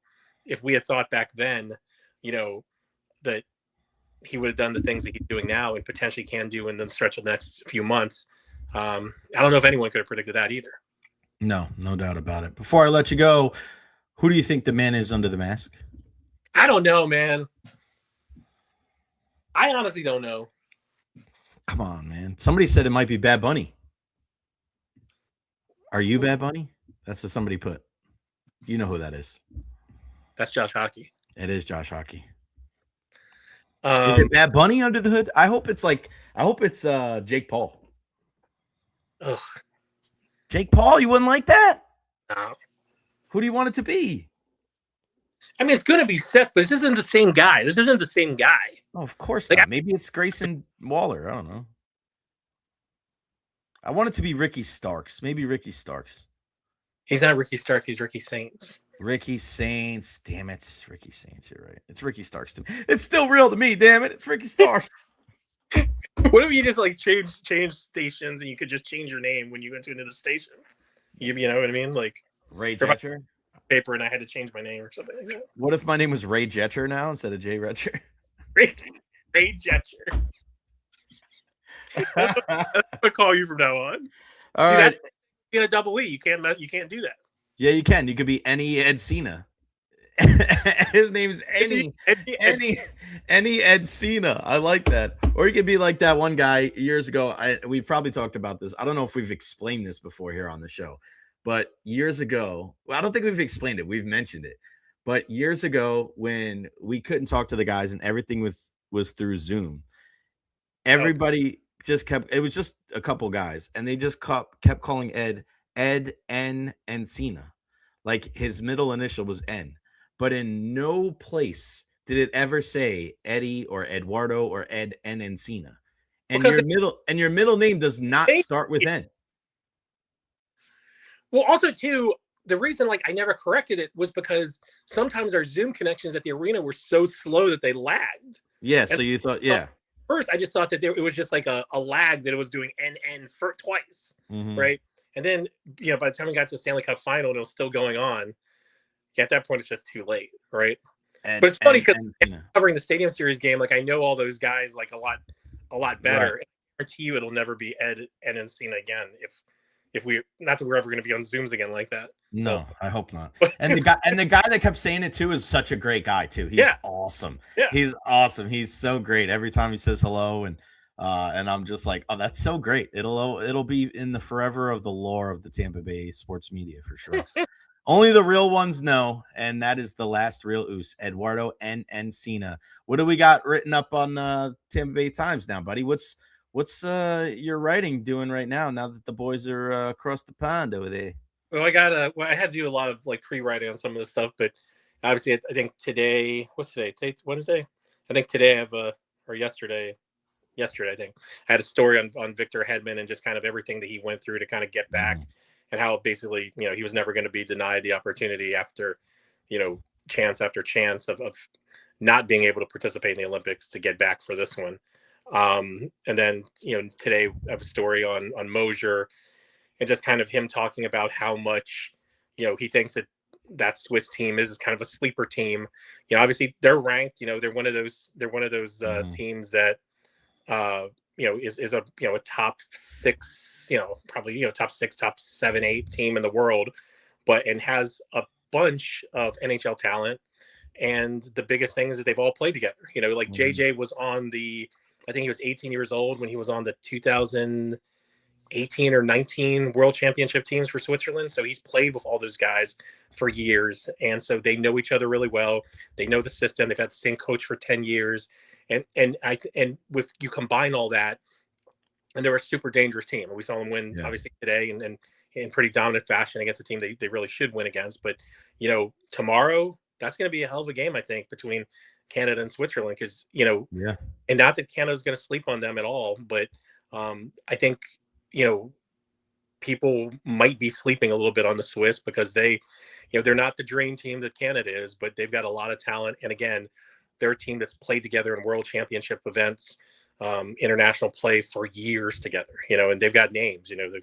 Roman Yossi, Nico Heischer, all these guys who are veterans, leaders, great NHL players too. So, and JJ's a part of that now. The season he had this year puts him same. And talk about Zach Werenski playing in a third line pairing. You got JJ in a third pairing too right now. But he's probably gonna he's gonna play PK minutes. He might get some power play time on that team. But he played a good amount of time today.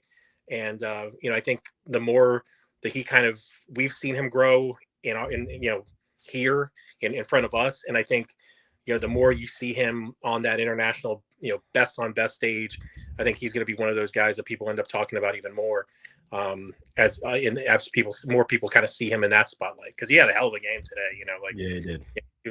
The goal he made was one of those ones where you're just like, yep, that's a skater we know, JJ Mosier. And then the assist that he made to Meyer on his second goal was an awesome play too, of just kind of drive, how he knows now.